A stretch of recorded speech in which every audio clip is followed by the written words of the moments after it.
الحمد لله رب العالمين إياك نعبد وإياك نستعين ونصلي ونسلم على حبيبه ورسوله وصفيه إمام الأنبياء والمرسلين وعلى آله الطاهرين المطهرين وأصحابه الميامين الأجمعين إلى يوم الدين. أعوذ بالله من الشيطان الرجيم. بسم الله الرحمن الرحيم. قد أفلح من تزكى وذكر اسم ربه فصلى بل تؤثرون الحياة الدنيا والآخرة خير وأبقى. وقال سبحانه وتعالى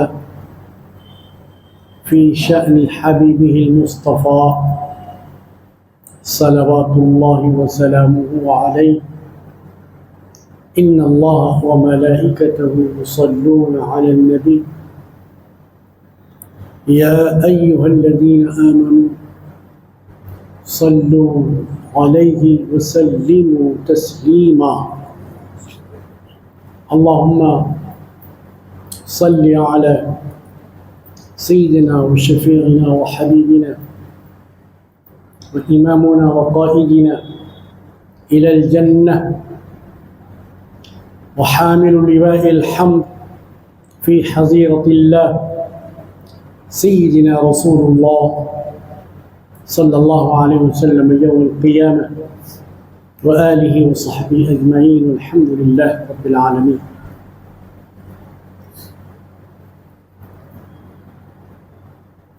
آج عید الفطر 1445 ہجری کا دوسرا دن ہے. اتنے حاضرین اور سامعین یہاں تشریف فرما ہے، ان سب کو پہلے عید الفطر کی مبارکباد پیش کی جاتی ہے. اللہ کا شکر ادا کیا جاتا ہے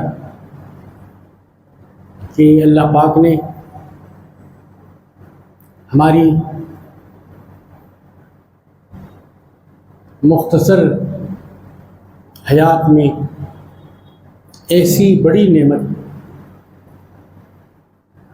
رمضان کریم اور پھر اس کے اختتام کے بعد عید الفطر کی شکل میں انعام عطا فرمائے. جتنا شکر اس پروردگار کا کیا جائے یقیناً کم ہے. بزرگوں نے پاکان امت نے بیان کیا کہ اگر انسان کے ایک ایک عضو میں کئی زبانیں پیدا ہو جائیں اور ان زبانوں سے وہ اللہ کا شکر ادا کرے، اللہ کے ان احسانوں کی تعریف و توصیف اور اس کا اقرار اور اظہار اپنی زبان سے کرے، اور یہ سلسلہ سال 2 سال 50 سال 1 صدی نہیں بلکہ دنیا جب تک قائم، جسے مسلمان اس دنیا کا آخری دن یعنی قیامت کا دن کہتے ہیں، تب تک بھی اس کا شکر ادا کرتا رہے تو شکر ادا نہ ہوگا. اس کا مطلب یہ بھی نہیں ہے کہ ہم شکر سے غافل ہو جائیں، بلکہ شکر تو مومن کی صفت مومن کی خوبی اللہ پاک نے کلام پاک میں ارشاد فرمایا کہ دیکھو بھائی، شکر ایک ایسی چیز ہے، اگر آپ یہ شکر ادا کرتے رہیں گے تو آپ کا کام شکر ادا کرتا رہنا ہے، میرا کام شکر پر نعمتوں میں اضافہ کرنا ہے۔ شکر بہت بڑی چیز ہے۔ اگر آپ کوئی پیسہ خرچ کر کے نیکی کریں تو آپ کو ثواب ملتا رہے گا، تو ثواب جاریہ ہے۔ یہ شکر جو ہے ثواب زبانیہ ہے، زبان سے آپ کو ادا کرنا ہے۔ شکر ادا کرنے کے لیے آپ کو پیسہ نہیں خرچ کرنا۔ تو حج اگر آپ کرنا چاہیں تو جامع مسجد کا طواف کر کے آپ حج ادا نہیں کر سکتے، یا مکہ مسجد کا طواف کر کے آپ حج ادا نہیں کر سکتے۔ آپ کو پراپرلی مکہ شریف جانا پڑے گا۔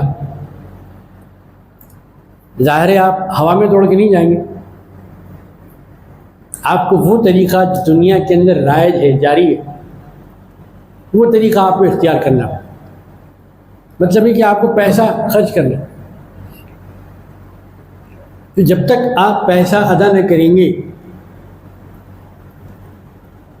تو گویا آپ کا وہ حج اور حج کی نیکی کا جو ثواب ہے وہ آپ کو حاصل نہیں ہو۔ لیکن شکر ایک ایسی چیز ہے، آپ کو شکر کے لیے نیت بھی نہیں کرنی، بس زبان سے آپ کو ادا کرنا ہے، اے اللہ تیرا شکر، الحمدللہ۔ اب آپ عربی میں کہیے تو بہت اچھی بات ہے، کیونکہ عربی سرکار کی زبان ہے، اور ہمارا یہ ماننا ہے کہ جو سرکار کی زبان ہے وہی سرکاری زبان ہے۔ دنیا میں حکومتوں کی زبانیں ہوتی ہیں لیکن سرکاری زبان ایک ہی ہے۔ حکومتیں بہت سی ہیں لیکن سرکار ایک ہی ہے، وہ ہمارے سرکار، دو عالم کے سرکار، عالمین کے سرکار، اللہ کے محبوب سرکار، اماموں کے امام، پیغمبروں کے امام۔ تو اللہ پاک نے ارشاد فرمایا کہ دیکھو یہ شکر مجھے بہت پسند ہے۔ شکر جتنا اللہ تعالیٰ کو پسند ہے، ناشکری اتنی ہی ناپسند۔ جی، تو اگر آپ زبان سے بولیں گے الحمدللہ تو یہ کوئی چھوٹا جملہ نہیں ہے، بہت بڑا جملہ ہے۔ آپ کو کہنے کی گنجائش ہے کہ الحمدللہ اتنا بڑا جملہ ہے کہ اس کے سامنے بڑے بڑے پہاڑ بھی چھوٹے۔ جی، وہ کیا بحر و بر کی تعریف نہیں کر رہے، اللہ اکبر کی تعریف کر رہے ہیں۔ یہ بہت بڑی بات ہے جو آپ کو نصیب ہو رہی ہے۔ تو تعریف بھی کرنا اور نعمت پر اظہار تشکر کرنا۔ لئن شکرتم لازیدنکم، آپ شکر ادا کرتے جائیے، میں اضافہ کرتا جاؤں گا۔ بیٹھے بٹھائے آپ کی نعمتوں میں اضافہ ہے۔ اس کے برخلاف کوئی بندہ شکر گزار ہونے کے اگر ناشکری کرتا ہے، اس کا کیا نتیجہ ہوتا ہے؟ اللہ تعالیٰ نے وہ بھی آگے بیان فرمایا۔ اگر تم ناشکری کرو گے، انکار کرو گے میری نعمتوں کا، تو پھر میرا جو عذاب ہے بہت دردناک ہے۔ میری جو پکڑ ہے اس سے کوئی بھی نکل نہیں سکتا۔ میری طرف سے جو تکلیف ملے گی اس کو کوئی برداشت نہیں کرتا۔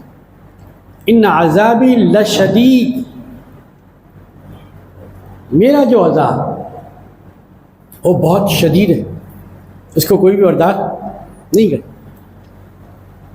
تو رمضان شریف کے اختتام پر جو خوشخبریاں ملتی ہیں وہ شکر کی وجہ سے ملتا ہے.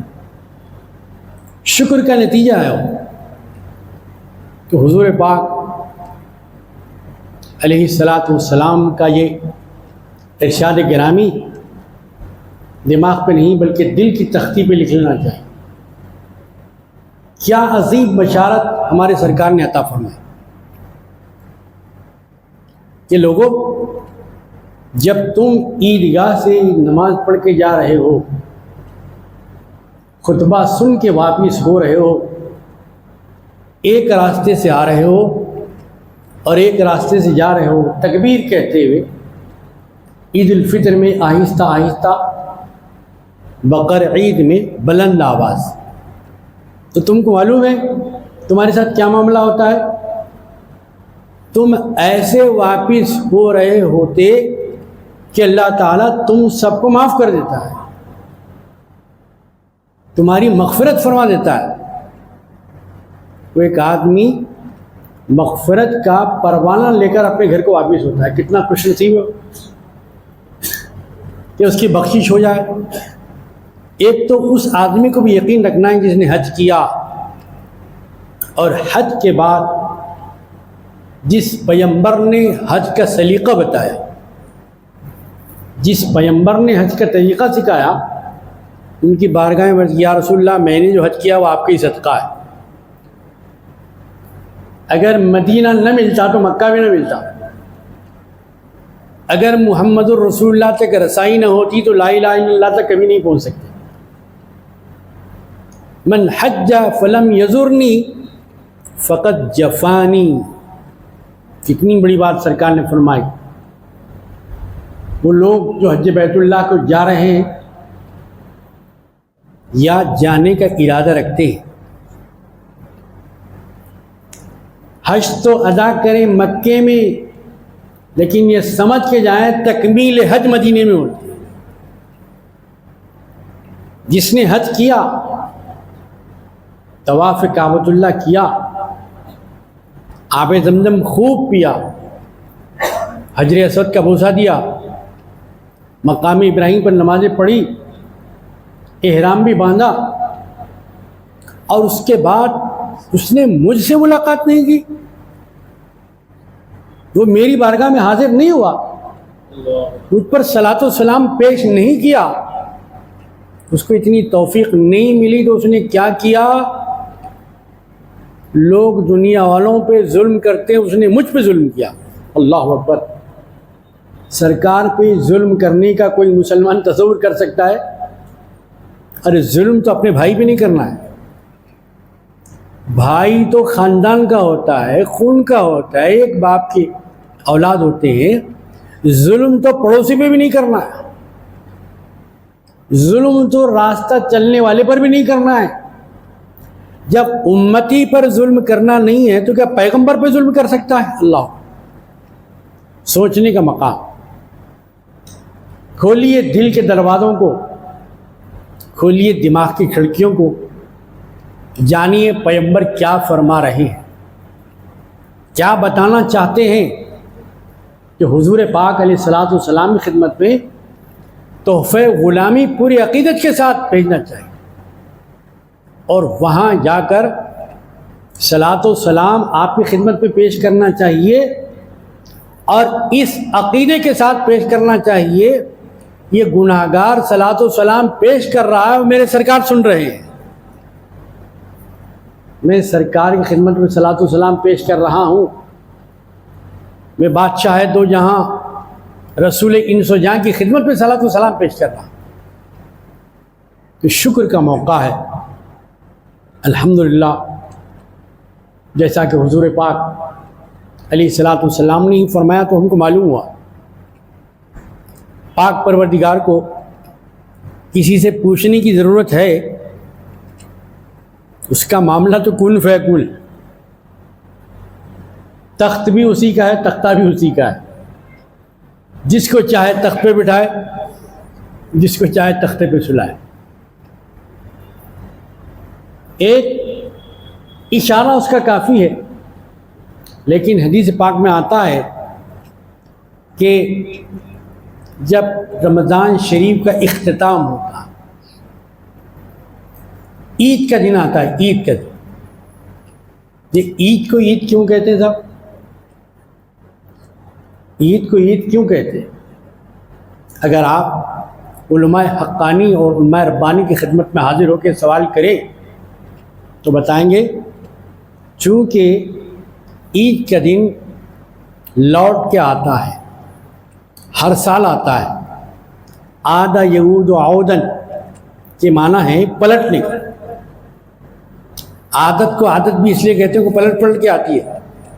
تو فلاں صاحب کو فلاں عادت ہے، فلاں بچے کو فلاں عادت ہے، فلاں صاحب کو فلاں عادت ہے. تو عادت کا جو عمل بھی وہ بھی ریپیٹ ہوتا ہے، مکرر آتا ہے. تو عید اس لیے کہتے ہیں کہ اس سال میں لوٹ لوٹ کے آتی ہے. عید کے دن اللہ تعالیٰ پوچھتے ہیں کس سے؟ فرشتوں سے پوچھتے ہیں. فرشتوں سے پوچھتے ہیں اے فرشتوں، اس مزدور کا کیا ہونا چاہیے جس نے اپنی محنت مکمل کر لی، اب اس کے ساتھ کیا سلوک کیا جانا چاہیے؟ پروردگار کو نہیں معلوم ہے، یہ برابر معلوم. لیکن بندوں پر اس دن کی اہمیت ظاہر کرنے کے لیے اللہ تعالیٰ فرماتے ہیں، جسے سرکار نے ہماری معلومات کے لیے ارشاد فرمایا. اللہ کا فرمان یہ تو غیب کا معاملہ تھا. یہ جو گفتگو، یہ جو سوال ہو رہا ہے فرشتوں سے، یہ بھی غیب کا معاملہ تھا. لیکن حضور علیہ الصلوۃ والسلام نے یہ غیب ہمارے لیے حاضر کر دیا. کتنا بڑا شکر ہے، کتنا بڑا مقام منت کا ہے. تو حضور علیہ الصلوۃ والسلام ارشاد فرماتے ہیں کہ اللہ تعالیٰ پوچھتا ہے بندو اے فرشتوں بتاؤ کہ مزدور کو کیا مزدوری دینی چاہیے؟ فرشتے عرض کریں پروردگار محنت ہو گئی ہے اس لیے مزدوری پوری دے دینی چاہیے. اس کے بعد اللہ تعالیٰ ارشاد فرماتے ہیں میرے عزت و جلال کی قسم، میرے عزت و جلال کی قسم، میری ذات کی قسم، میری بلندی کی قسم، اے فرید تو یاد رہو کہ جس مزدور نے محنت کی ان سب کو میں نے مزدوری دے دیا، ان سب کو بخش دیا. اللہ اکبر.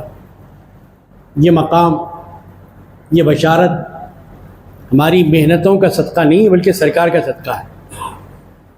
اگر سرکار نہ بتاتے روزہ کس طرح رہے، سرکار نہ بتاتے کہ تراویح کیسے پڑھے، سرکار نہ بتاتے کہ قرآن شریف کیسے پڑھے، سرکار نہ بتاتے کہ روزے میں کیا کرنا ہے اور کیا نہیں کرنا ہے، سرکار نہ بتاتے کہ سنت پہ کیسے چلنا ہے، تو ہم کو کیا معلوم ہے؟ تو جتنا بھی ہمارا عمل ہے اس کا مرکز، اس کا منبع سرکار کی ذات. تو سرکار مرکز نہیں ہے، مرکز المراکز ہیں. سارے مرکزوں کا مرکز، سارے اعمال کا مرکز ہیں، ساری نیتوں کا مرکز ہے. جس کا خیال، جس کی نیت، جس کا عقیدہ سرکار سے اچھا رہا اس کا عمل اچھا ہے. اگر خدا نہ خواستہ عقیدے میں کھسوٹ ہو گئی، اس میں لوٹ ہو گئی، اس میں گڑبڑ ہو گئی، اس میں خرابی ہو گئی، تو پھر آپ کا عمل کبھی بھی قابل قبول نہیں ہو. تو ہماری نیت اچھی ہو رہی ہے سرکار کے فرمانے سے، ہمارا عمل قبول ہو رہا ہے سرکار کے فرمانے سے. اس لیے سرکار مرکز المراکز ہیں، ہمارا مرکز عبادات. کہ حضور پاک علیہ الصلوۃ والسلام نے یہ شعور بخشا، یہ شعور دیا کہ جب تم جاؤ تو عیدگاہ میں ایک راستے سے جاؤ، دوسرے راستے سے واپس ہو، اور اس دن بھی تکبیر کو نہ بھولو کہ اللہ میں نے نئے کپڑے پہن لیے، میں نے غسل کر لیا، میں خوشیوں میں چور چور ہوں، میں سب کچھ ہوں، لیکن میں بڑا نہیں ہوں، بڑے تو آپ ہیں. بڑائی آپ کو زیبا ہے، کبریائی آپ کے لیے سزاوار ہے. میں تو بندہ ہوں. بندے کا مطلب ہی یہ ہے کہ جو بندھا ہوا ہوتا ہے، بندہ آزاد نہیں ہوتا. بندے کا مطلب بندھا ہوا. کس میں بندھا ہوا؟ شریعت اسلامی میں بندھا ہوا، اللہ کے احکامات میں بندھا ہوا، سرکار کی سنت کی پابندی میں بندھا ہوا. تو پاک پروردگار کی حمد اور اس کی تسبیح، اس کی ثنا، اس کا جلال، اس کا جمال، اس کا کمال، اس کا جود و نوال بندے کو بیان کرنا ہے کہ دیکھو بھائی، میں آج بڑا نہیں ہو گیا ہوں، آج بھی میرا رب ہی بڑا ہے. اللہ اکبر، اللہ اکبر، لا الہ الا اللہ واللہ. اللہ کے سوا کوئی بھی عبادت کے لائق نہیں ہے. زبان سے بھی کہنا ہے، عمل سے بھی بتانا ہے آپ. اس کا مطلب یہ کہ آپ بتا رہے ہیں کہ میں ایمان پر قائم ہوں، میں اسلام سے پھرا نہیں. اسلام کو میں سینہ بتا رہا ہوں، اسلام کو میں پیٹھ نہیں بتا رہا ہوں. اسلام کے ایک ایک حکم پر میں عمل کروں گا، اس سے منہ نہیں پھیروں گا. میں مرتد نہیں ہوں گا، میں اپنا عقیدہ خراب نہیں کروں گا، میں اپنا عمل خراب نہیں کروں گا، میں اپنی دنیا خراب نہیں کروں گا، میں اپنی آخرت خراب نہیں کروں گا، بلکہ اللہ کی بڑائی بیان کر کے میں اپنی دنیا بھی سدھار لوں گا، آخرت بھی سدھار لوں گا. اللہ اکبر، اللہ اکبر، لا الہ الا اللہ واللہ اکبر. عزیزان محترم، یہی وہ تکبیر ہے، تکبیر جسے خانقاہوں میں دہرایا جاتا ہے. بزرگان دین کیا بتاتے تھے؟ ان کی جو تربیت گاہ، جسے اسلامی کتابوں میں لفظ خانقاہ سے یاد ہے. خانقاہ کیا ہے؟ تربیت گاہ. کہ بھائی دیکھو، یہاں داخلہ لینا ہے تو یہاں کا یہ طریقہ ہے، ایڈمیشن لیتے ہی ذکر مولا من کل اولا. آپ کو ہمارا ذکر کرنا نہیں، اللہ کا ذکر کرنا ہے، اپنے مولا کا ذکر کرنا ہے، اپنے پروردگار کا ذکر کرنا ہے. اپنے پروردگار کو کبھی بھی بھولنا. آپ یہاں جو داخلہ لے رہے ہیں، اللہ کو یاد کرنے کے لیے لے رہے ہیں، اللہ کو بھولنے کے لیے نہیں لے رہے ہیں. وَذَكِّرْهُمْ بِأَيَّامِ اللَّهِ. پاک پروردگار ارشاد فرماتے ہیں، اے پیغمبر، ان لوگوں کو اللہ کے دن یاد دلائے. وہ کون سے دن تھے بھائی؟ سبھی دن تو اللہ کے، کہ جس دن اللہ نے ظالموں سے نجات دی وہ دن اللہ. جس دن آپ کو خوشیاں نصیب ہوئی وہ دن اللہ کا ہے. جس دن آپ سے کوئی گناہ نہیں ہوا وہی دن اللہ کا ہے.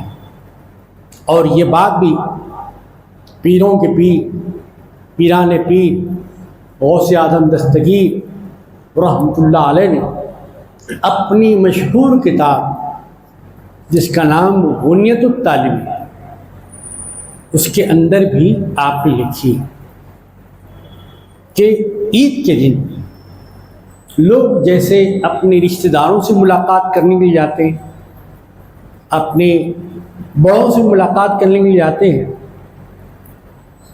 ایسے ہی کچھ لوگ امیر المومنین، غالب علی کل غالب، مظہر العجائب والغرائب، سیدنا علی بن ابی طالب کرم اللہ وجہہ الکریم کی خدمت میں حاضر ہوئے، جبکہ آپ مسند خلافت پر متمکن، بیت المال کی خزانے کی چابیاں آپ کے ہاتھ میں ہیں، لشکر آپ کے حکم پر جاتے ہیں آتے ہیں، امامت اور خطابت کا اعزاز و افتخار آپ کو حاصل ہے، فیصلے فرماتے ہیں، مقدموں کو سنتے ہیں، فتوے دیتے ہیں.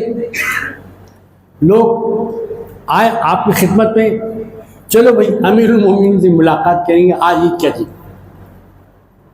عام طور پہ سمجھا جاتا ہے کہ بھائی کا دن خوشیوں کا ہے، کھانے کا ہے، پینے کا ہے، لیکن جب امیر المومنین کی خدمت میں آئے تو عید ایک نئے معنی میں ان کے سامنے دکھائی. کہ ہم تو عید کچھ اور سمجھ رہے تھے، لیکن یہاں امیر المومنین کے پاس عید کا معنی مفہوم کچھ اور الگ ہی. وہ کیا تھا؟ جب وہ لوگ آئے دیکھا کہ آپ تناول فرما رہے ہیں. تناول ما حضر، جو حاضر ہوتا ہے، پہلے سے کوئی اہتمام نہیں کیا جاتا، پہلے سے کوئی انتظام نہیں کیا جاتا، جو اس وقت موجود رہتا ہے اسے کہتے ہیں ما حضر، جو حاضر ہے. تو کیا ما حضر تھا؟ وہ تھی روٹی، اور تھا سامنے پانی کا برتن. وہ روٹی بھی سوکھی روٹی پانی میں امیر المومنین بھگاتے تھے اور کھاتے تھے. عید کے دن روزہ رہنا حرام ہے. دیکھیے روزہ رہنا حلال بھی ہے، روزہ رہنا حرام بھی ہے. رمضان میں روزہ رہنا حلال اور جائز ہے، عید کے دن روزہ رہنا حرام ہے. ایک ہی چیز حلال بھی ہے حرام بھی ہے. تو جب لوگوں نے اس حالت میں اس وقت کے دنیا کے سب سے عظیم المرتبت شخصیت کو دیکھا کہ بہترین قسم کی نعمتیں آپ کھا سکتے ہیں، منگوا سکتے ہیں، حکم دے کے اپنے گھر میں آپ بلا سکتے ہیں، لیکن امیر المومنین ہے کہ سوکھی روٹی کھا رہے ہیں. تو دیکھنے والوں نے عرض کیا امیر المومنین آج تو خوشیوں کا دن، آج تو عید کا دن ہے، آج تو اچھی اچھی نعمتیں کھانے کا دن ہے. عید کا مفہوم جو حاضرین اور وافدین کے پاس تھا الگ تھا، لیکن امیر المومنین کے پاس جو عید تھی وہ عید کچھ اور تھی. ان لوگوں کو آپ نے عید کا معنی سمجھایا، عید کا مفہوم سمجھایا. تو لوگوں، جس کو تم عید سمجھ رہے ہو، کھانے کو، پینے کو، اچھا لباس پہننے کو، عید کے دن نیا کپڑا پہننا ضروری نہیں ہے، کمپلسری نہیں ہے. پاک اور صاف کپڑا چاہے پرانا ہو مگر پاک ہو، صاف ہو، یعنی دھلا ہوا ہو. استری کیا ہوا ہونا بھی ضروری نہیں ہے، پاک اور صاف ہونا ضروری ہے.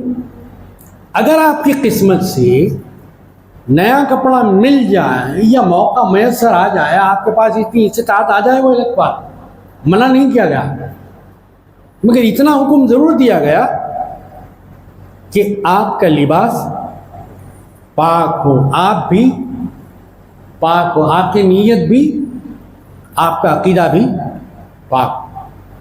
تو امیر المومنین رضی اللہ عنہ نے ارشاد فرمایا کہ بھائی آج عید ہے نا، میرے پاس تو عید کا مطلب یہ ہے کہ آج بھی عید ہے، کل بھی عید ہے، پرسوں بھی عید ہے، اور میرے پاس ہر اس دن عید ہے جس دن اللہ کا کوئی گناہ آپ سے نہ ہو.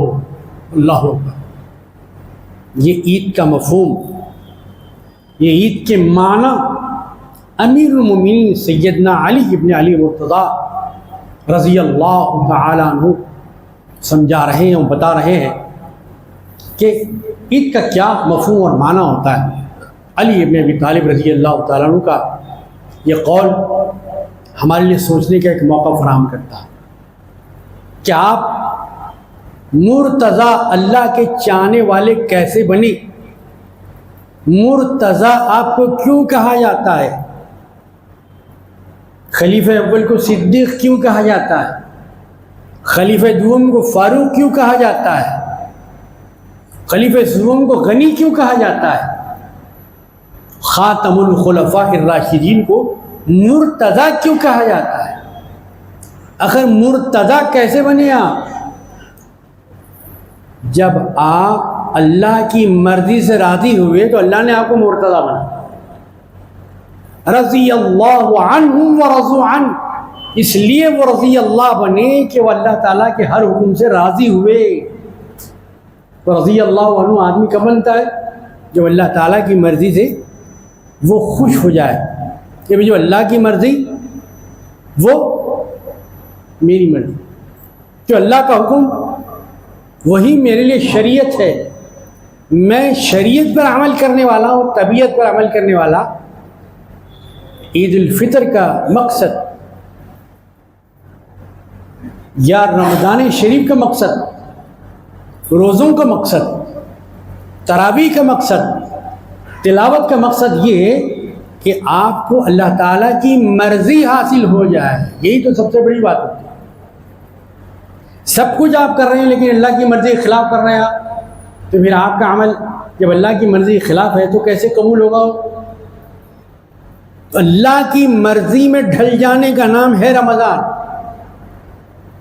اللہ کی پسند کو اپنی پسند بنا لینے کا نام ہے عید الفطر، کہ اللہ اب آپ کی پسند چلے گی، میری پسند نہیں چلے گی، میں اپنی مرضی پہ نہیں چلوں گا۔ یہ بہت بڑا پیغام، سوچنے کی بات۔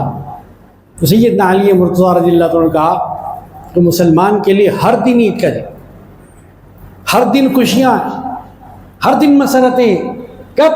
جب اس سے کوئی گناہ نہیں ہوتا ہے، نہ گناہ صغیرہ نہ گناہ کبیرہ، نہ گناہ اوسط، نہ چھوٹا گناہ نہ بڑا گناہ، نہ دونوں کے بیچ کا گناہ۔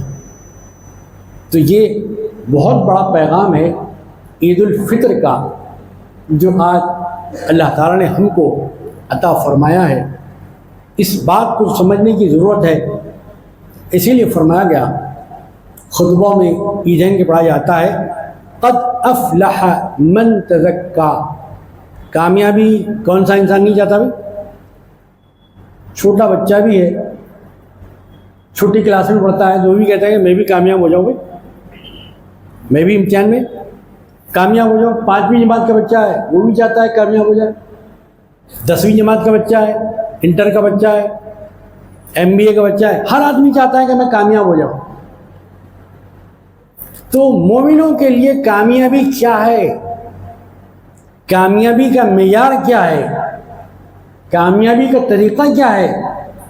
اللہ تعالیٰ نے قرآن پاک میں بیان فرمایا، قد افلح، تحقیق وہ کامیاب ہو گیا۔ کون کامیاب ہوا؟ اللہ تعالیٰ فرماتے ہیں جس نے اپنے آپ کو پاک کیا۔ دیکھیے علماء ربانی نے بتایا کہ جسم کی پاکی اور صفائی کو کہتے ہیں طہارت۔ جسم کی پاکی اور صفائی کو کہتے ہیں طہارت۔ جب آپ غسل کرتے ہیں، وضو کرتے ہیں، کیا کہتے ہیں؟ پاکی حاصل کرنے کے لیے میں وضو کرتا ہوں، پاکی حاصل کرنے کے لیے میں غسل کرتا ہوں۔ وضو میں بھی یہی نیت کرتے ہیں آپ، غسل میں بھی یہی نیت کرتے ہیں کہ یہ جو جسم کی پاکی ہوتی ہے اس کا نام ہے طہارت۔ جو روح کی اندر کی باطن کی پاکی ہوتی ہے اس کا نام ہے تزکیہ۔ جسم کی پاکی تو آپ سیکھ لیے، روح کی پاکی کہاں ہوتی ہے بھائی؟ اس کا پانی کون سا ہے؟ یہ پانی کون سے حوض میں رہتا ہے؟ یہ پانی کون سی مسجد میں ملتا ہے؟ یہ پانی کہاں اسٹاک ہوتا ہے؟ اس کا تالاب کہاں ہے؟ اس کا سمندر کہاں ہے؟ یہ کبھی جاننے کی ہم نے کوشش کی؟ اعزان محترم نے یہی موقع ہم کو فراہم کرتا ہے رمضان۔ قد افلح من تزکا، نفس کو پاک کرنا ہے، دل کا تصفیہ کرنا ہے۔ نفس کا ہوتا ہے تزکیہ، اور نفس ہے وہ اندر، اور دل کا ہوتا ہے تصفیہ۔ نفس کا تصفیہ نہیں، دل کا تزکیہ نہیں۔ قد افلح من تزکا، وہ آدمی کامیاب ہو گیا۔ اس کا مطلب یہ ہوا کہ مسلمان کو ظاہر کی پاکی میں سیکھنا ہے، باطن کی پاکی میں سیکھنا ہے۔ یہیں سے پتہ چل گیا کہ پاکی حاصل کرنے کے دو طریقے، ایک ظاہری پاکی ہے اور ایک باطنی اندر کی پاکی۔ ظاہر کی پاکی کا طریقہ علماء کرام بتاتے ہیں، باطن کی پاکی کا طریقہ صوفیہ کرام بتاتے ہیں، اللہ والے بتاتے ہیں۔ قد افلح من تزکا، اور جب یہ پاک ہو جاتا ہے تو پھر اللہ کا نام لینے کا سلیقہ بھی اس میں آ جاتا ہے۔ اللہ کا نام لینے میں بھی سلیقہ ہوتا ہے، طریقہ ہوتا ہے۔ بعض بزرگوں میں یہ روایت پائی جاتی ہے، لیکن زیادہ تر یہ واقعے کی نسبت حضرت با فرید الدین گنج شکر، اللہ تعالیٰ کی ہزاروں ہزار رحمتیں آپ پر نازل، آپ سے منسوب۔ دوسرے بزرگوں سے ہو سکتا ہے تو جو اللہ کا ذکر آپ جس سلیقے سے کیا کرتے، جس طریقے سے، جس ادب کے ساتھ اور جس محبت کے ساتھ، جس عشق کے ساتھ آپ اللہ تعالیٰ کا نام لیا کرتے تھے، وہ ہمارے لیے بہت بڑا نمونہ ہے۔ اللہ کا نام ہم بھی لیتے ہیں، اللہ کا نام اللہ والے بھی لیتے ہیں جی۔ تو دونوں کے نام لینے میں بہت بڑا فرق ہوتا ہے۔ ایک عام آدمی ایک کام کرتا ہے، لیکن ایک ماہر ایکسپرٹ جسے کہتے ہیں، وہ آدمی جب کام کرتا ہے، اس آدمی کے ہاتھ میں جتنی صفائی ہوتی ہے، جتنے کمال کے ساتھ وہ کام کرتا ہے، عام آدمی وہ کمال کے ساتھ وہ کام نہیں کر سکتا۔ بہرحال حضرت با فرید الدین گنج شکر، اللہ تعالیٰ کی ہزاروں ہزار آپ پر رحمتیں ہوں، آپ کی خدمت میں لوگ آتے تھے فتوے پوچھنے کے لیے، مسائل پوچھنے کے لیے، دعائیں کرانے کے لیے، کیونکہ وہ اللہ والے تھے، ان کو معلوم تھا وہ آنے والا خود اللہ والا ہوتا تو انہوں کا کئی کو آتا، میں خود اللہ والا ہوں، کئی کو جو دوسرے کے پاس، تو آنے والے کا مطلب وہ دنیا والا تھا، جس کے پاس آ رہے تھے وہ اللہ والے تھے، دنیا کو چھوڑ کے بیٹھے تھے جی۔ اچھا یہ بھی اتفاق ہے، اللہ والے جو اللہ کے واسطے بیٹھے ہیں، دنیا والے جاتے، جس دنیا کو چھوڑ کے بیٹھے وہی دنیا مانگنے جاتے۔ اللہ والے کے پاس اس واسطے آتے ہیں جو دنیا کو انہوں نے چھوڑ دیا ہے، وہی دنیا ان کے پاس مانگنے جاتے ہیں۔ بہرحال اللہ والے کسی کو اپنے دربار سے مایوس نہیں کرتے، تو مختلف لوگ آتے تھے اور اپنے اپنے سوالات، اپنے شکوک اور شبہات، ڈاؤٹس آپ کے سامنے رکھ کر آپ سے جواب حاصل کرتے تھے۔ تو ان میں کچھ ضرورت مند بھی ہوتے تھے، کچھ خرچدار بھی ہوتے تھے، کچھ بیمار بھی ہوتے تھے، کچھ روحانی بیمار بھی ہوتے تھے، اور کچھ اپنی ضرورتیں اور دنیا کی حاجتیں لے کر آپ کی خدمت میں آتے۔ ایسے ہی ایک خاتون، ایک عورت آئی کہ بابا بہت دور سے آپ کی خدمت میں چل کے آئے ہوں، بڑی مصیبت کی ماری ہوں، اور اتنے مسائل میرے پیچھے لگے ہوئے ہیں، اور یہ جو میرے پیچھے بچے ہیں ان کا باپ دنیا سے گزر گیا ہے، اب یہ شادی قابل ہو گئے، اب ان کی شادی کرنی، ان کے گھر بسانا ہے۔ دیکھیے ماں باپ کے زندہ رہنے تک جو بچوں کی اولاد کی فکر ہوتی ہے وہ دوسروں کو نہیں ہوتی، چاہے کتنا ہی بڑا رشتہ دار ہو، اگر دے دے کسی کو اللہ تو الگ بات، لیکن جو فکر ماں باپ کو بچوں کی بھلائی کی، ان کے پڑھانے کی، لکھانے کی، قابل بنانے کی، اور ان کی شادی بیاہ کی ہوتی ہے، دوسروں کو اتنی نہیں ہوتی۔ جسے جب تک ماں باپ زندہ ہیں شادی کر لینا چاہیے، گھر بسا لینا چاہیے، معلوم نہیں ان کے گزرنے کے بعد کیا ہوگا، کس کی توجہ ہوگی، کس کا دماغ پلٹے گا نہیں پلٹے گا۔ تو بہرحال اس عورت نے کہا کہ حضور آپ اللہ والے ہیں، اور آپ کو اللہ نے ایک مقام دیا ہے، اور آپ مستجاب الدعوات ہیں، ہم صاحب الدعوات ہیں، ہم تو دعا کرنے والے ہیں، ہم کو نہیں معلوم کہ دعا قبول ہوتی کہ نہیں ہوتی، لیکن آپ کو اللہ نے اس مقام پر فائز فرمایا کہ آپ کی دعا بھی ہوتی ہے، مقبول بھی ہوتی ہے، آپ مقبول الذات بھی ہیں، مقبول الدعا بھی ہیں، مقبول الصفات بھی ہیں۔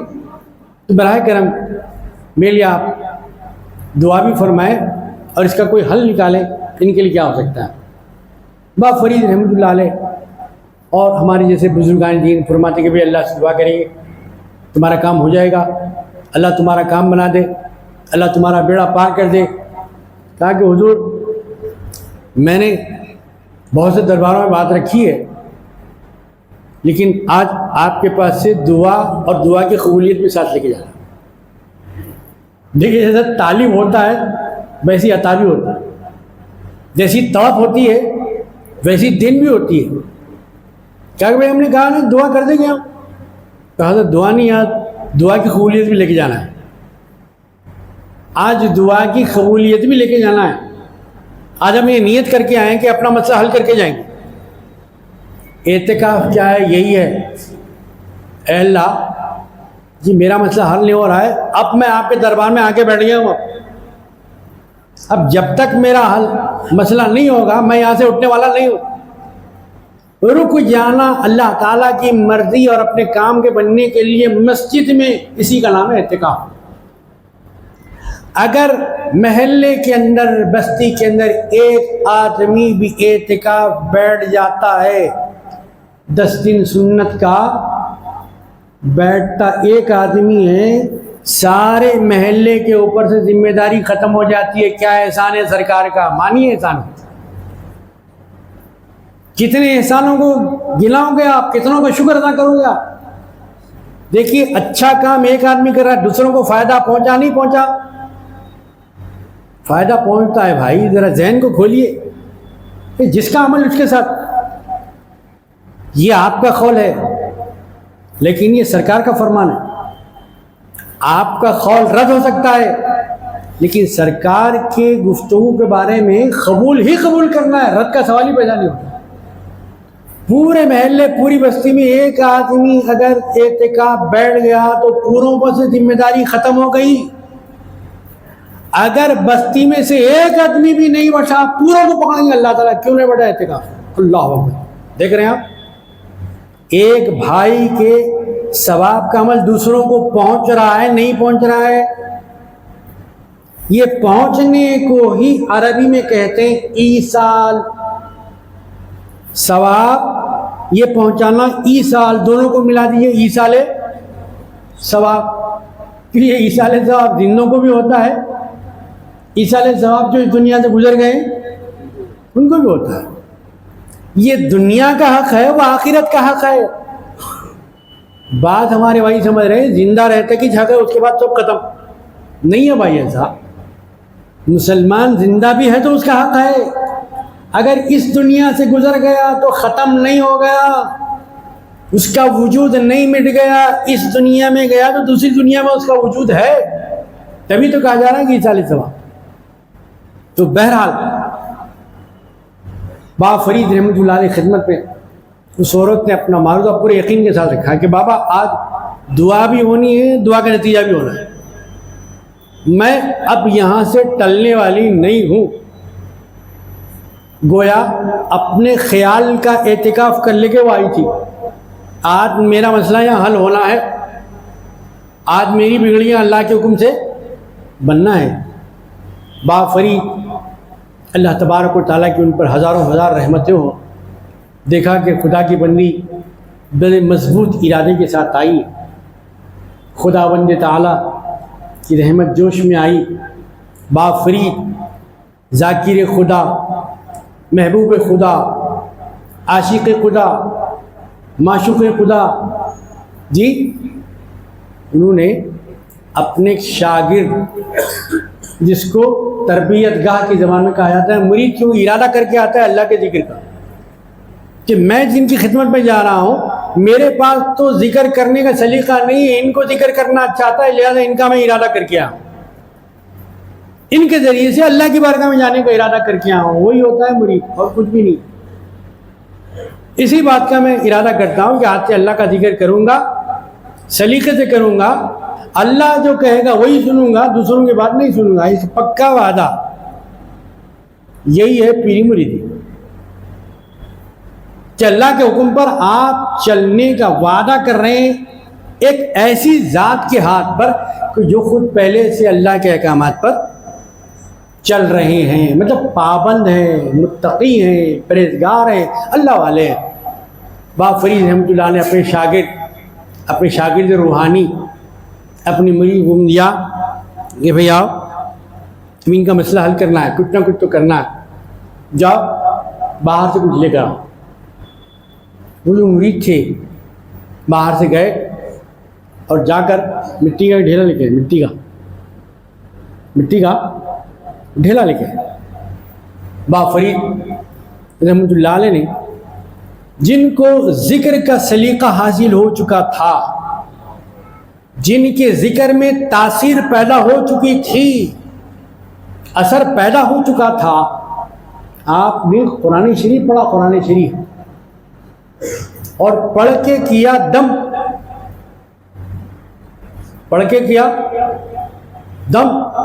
دم کرنا ہی تھا، اللہ کے حکم سے وہ مٹی کا ڈھیلا ہو گیا تبدیل سونے کے اندر۔ کہا کہ تمہارا مسئلہ اللہ نے حل کر دیا ہے، جاؤ اب جو کرنا ہے کرو، شادی کرنا ہے، ولیمہ کرنا ہے، دعوت کرنا ہے، کپڑے بنانا ہے، جو کرنا ہے کر لو۔ ای جان محترم، بڑی خوشی سے وہ عورت گئی، دیکھا کہ مٹی کو سونا بنانے کا اچھا نسخہ مل گیا ہے، وہ بھی اپنے گھر گئی، پورا دھو کے پاک صاف ستھری چادریں بچھائے کر کے، اب وہاں مٹی کے بڑے بڑے ڈھیلے رکھے، پڑھنا شروع کری، اعوذ باللہ من الشیطان الرجیم، بسم اللہ الرحمن الرحیم، قل هو اللہ احد اللہ الصمد لم یلد ولم یولد ولم یکن لہ کفوا احد۔ پڑھتے جا رہی دم کرتی ہے، پڑھتے جا رہی دم کرتی ہے، پڑھتے جا رہی دم کرتی ہے، لیکن اس میں کوئی چینج ہی نہیں ہو رہا، اس میں کوئی تبدیلی نہیں ہو رہی ہے۔ پڑھ کے آخر میں تھک گئی تو بابا فرید خدمت میں آئی کہ بابا کیا بات ہے، آپ نے 3 مرتبہ پڑھا مٹی سونے میں تبدیل ہو گئی، ہم 3000 مرتبہ پڑھے کچھ بھی نہیں ہوا۔ تو خدا کی بندی، تو نے گھر کو پاک کر لیا، سفید چادریں بھیجا دی، گھر میں سب کر لیا، لیکن اپنے منہ میں فرید کی زبان کہاں چلائے گی؟ اپنے منہ میں فرید کی زبان کہاں چلائے گی؟ زبان میں فرق ہوتا ہے، انسان میں فرق ہوتا ہے، جی صفات میں فرق ہوتا ہے۔ اس لیے جاتے ہیں اللہ والوں کی خدمت میں کہ ان کو اللہ تعالیٰ نے ذکر کا سلیقہ بھی دیا تو ان کی دعاؤں کو بھی اللہ تعالیٰ قبول فرماتا ہے۔ جو مبارک مہینہ گیا دعاؤں کی قبولیت کا بھی تھا، اور دعا کے قبول ہونے کا راز کیا ہے وہ بھی بتایا گیا اس کے اندر۔ ایسا نہیں تھا کہ صرف رمضان میں دعا کریں اس کے بعد چھوڑ دیں، رمضان میں تراویح پڑھے اس کے بعد نافل نہیں پڑھے، روزانہ پڑھ سکتے ہیں ہم نافل، دن میں ہی پڑھ سکتے ہیں، رات میں ہی پڑھ سکتے ہیں۔ اگر قدر بودے ہر شب قدر بودے، اگر آپ قدر کریں گے تو ہر رات شب قدر ہے، اور قدر نہیں کرے تو شب قدر بھی قدر نہیں ہے۔ رات کی بھی قدر کرنا ہے، ذات کی بھی قدر کرنا ہے، ماں کی بھی قدر کرنا ہے، باپ کی بھی قدر کرنا ہے، اپنے بڑوں کی بھی قدر کرنا ہے۔ تو بہرحال آپ کو عید الفطر کی بہت بہت مبارکباد۔ اللہ تعالیٰ اس دن کو ہمارے لیے مبارکباد بنائے، اور آج کا دن دوہری عید ہو گئی کہ جمعہ بھی آ گیا، جمعہ بھی عید المومنین کہلاتا ہے۔ جیسے خوشی عید کو ہوتی ہے ویسے خوشی اس دن بھی نہا کے دھو کے پاک صاف ہو کے جمعہ کی نماز ادا کرنے کے لیے مومن آتے ہیں۔ سرکار نے فرمایا کہ جمعہ میرے غریبوں کا حج ہے۔